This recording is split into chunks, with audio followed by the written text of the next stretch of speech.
আজকে 3টে বই নিয়ে এসেছি এবং এই 3 মিনিটে 3টে বইয়ের রিভিউ দিয়ে দেবো আপনাদের।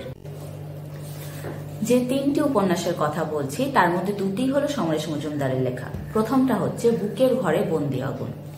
এই উপন্যাসটা চা বাগানকে কেন্দ্র করে লেখা। এখানে চা শ্রমিকদের জীবনযাপন আমরা দেখতে পাবো।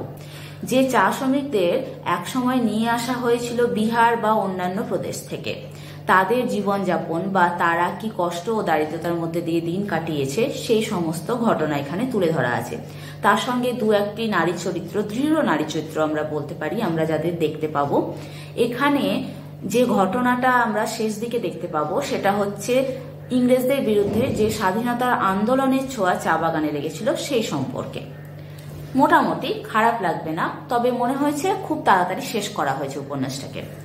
দ্বিতীয় যে উপন্যাস সেটি হলো অবগুণ্ঠন। এটি খুব রিসেন্ট ঘটনার আমরা বলতে পারি, করোনাকালের নিয়ে, এবং করোনার সময়ে উচ্চ মধ্যবিত্ত শ্রেণীদের মধ্যে যে যে সমস্যাগুলো হয়েছিল সেই সমস্যা নিয়ে এই অবগুণ্ঠন। মোটামুটি লাগবে। আমার মনে হয়েছে উচ্চ মধ্যবিত্তদেরকে শুধু না দেখে যদি আরো নিচু শ্রেণীর কিছু মানুষের ঘটনাও তুলে ধরা হতো তাহলে হয়তো আরো ভালো হতো। 2টি উপন্যাসই আনন্দ পাবলিশার্স থেকে প্রকাশিত এবং প্রতিটির মূল্য বর্তমানে 350 টাকা করে।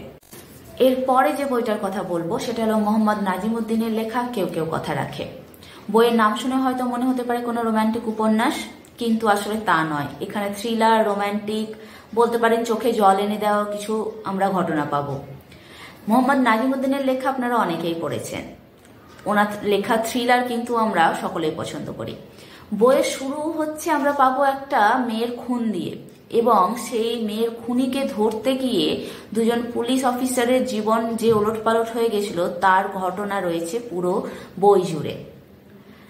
এবং প্রকাশক বলছেন যে এই ঘটনা কিন্তু সত্যি। লেখক নাকি বইটা অনেক আগেই ওনাকে দিয়ে রেখেছিলেন, কিন্তু অপেক্ষা করছিলেন এক ঘটনা ঘটার জন্য।